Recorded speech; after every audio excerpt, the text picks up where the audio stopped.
दोस्तों भारत इस समय वर्ल्ड की फास्टेस्ट ग्रोइंग इकोनॉमी है। यह बात दुनिया ने एक्सेप्ट करनी शुरू कर दी है, जहां पर आज तुर्की के पड़ोसी देश ग्रीस ने अपने 3 इंपॉर्टेंट पोर्ट्स भारत के सामने ऑफर कर दिए हैं। उनका कहना है कि भारत इन 3 पोर्ट्स में से कोई भी एक पोर्ट अपने नाम कर सकता है और भारत जिस कीमत पर इस डील को फाइनलाइज करेगा, हम उस डील पर एक्सेप्ट करने के लिए तैयार हैं। दोस्तों दुनिया में बहुत कम ही ऐसे केसेस देखने को मिलते हैं जहाँ पर कोई और देश किसी दूसरे देश के नाम पे अपना इंपॉर्टेंट पोर्ट करने जा रहा हो, जहाँ भारत लगातार ऐसी ही डील्स को फाइनलाइज करने में लगा हुआ है और इससे साबित होता है कि 2030 तक भारत दुनिया की तीसरी सबसे बड़ी अर्थव्यवस्था बन जाएगा और जो भी देश इस समय भारत का साथ देंगे वो 2030 में भी मोटा पैसा कमाने वाले हैं। तो भारत की इस बड़ी तैयारी के लिए वीडियो को लाइक और चैनल को सब्सक्राइब जरूर कीजिए। हम बढ़ते हैं सारी डिटेल्स की तरफ। दोस्तों यदि आप नोटिस करेंगे तो पाएंगे कि भारत ने पिछले 1 से 1.5 साल के भीतर ऐसी कई इंपॉर्टेंट डील्स को फाइनलाइज किया है, चाहे वो ईरान का चाबार पोर्ट हो, म्यांमार का इंपॉर्टेंट पोर्ट हो, बांग्लादेश, श्रीलंका, ओमान या फिर इजराइल। इन सभी देशों के पोर्ट्स को भारत ने किसी न किसी तरीके से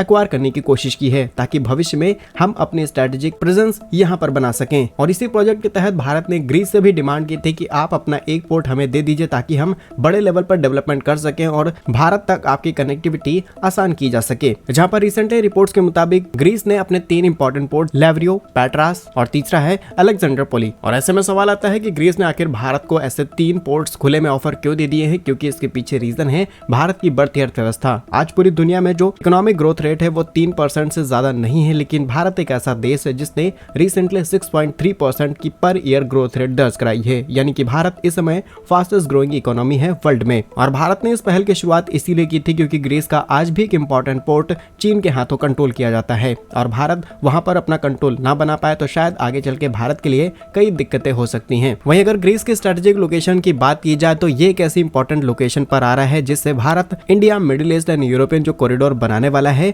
इसमें ग्रीस इंपॉर्टेंट रोल प्ले कर सकता है। क्योंकि इस प्रोजेक्ट के तहत भारत पहले मिडिल ईस्ट को कनेक्ट करेगा, मिडिल ईस्ट से होते हुए हम यूरोप को कनेक्ट करने वाले हैं और इस पूरे कनेक्टिविटी में ग्रीस एक कॉमन प्लेस पर आ रहा है। वहीं बात की जाए तुर्की, चीन, पाकिस्तान जैसे देशों को भी बुरा लगने वाला है क्योंकि ये सभी एक दूसरे के साथ मिलकर के काम करते हैं और तुर्की के बगल में अब भारत पूरी तरीके से पहुंचने वाला है। तुर्की ग्रीस के साथ करीब 200 किलोमीटर का बॉर्डर शेयर करता है और अब भारत यहाँ पर अपनी स्ट्रॉन्ग प्रेजेंस बनाने वाला है। इससे पहले भी अजरबैजान तक हमने अपनी स्ट्रॉन्ग प्रेजेंस बनाई है, जिसके चलते तुर्की को दिक्कतें हुई हैं। और जब तुर्की भारत के पड़ोसी देश यानी कि मालदीव जैसे देशों को अपने नए नए हथियार एक्सपोर्ट कर रहा है, तो भारत की इस लोकेशन पर प्रेजेंस बनाना ही तुर्की के लिए अपने आप में टेंशन वाली बात है। फिलहाल आप हमें कमेंट्स में बता सकते हैं कि भारत इस समय जिस जियोपॉलिटिकल गेम को खेल रहा है ये सही है या फिर गलत। अपनी राय यस और नो के साथ कमेंट्स में लिखिए। भारत कैसे ही इंपॉर्टेंट एंड यूजफुल वीडियोस पाने के लिए वीडियो को लाइक और चैनल को सब्सक्राइब जरूर कीजिए। वंदे मातरम, भारत माता की जय।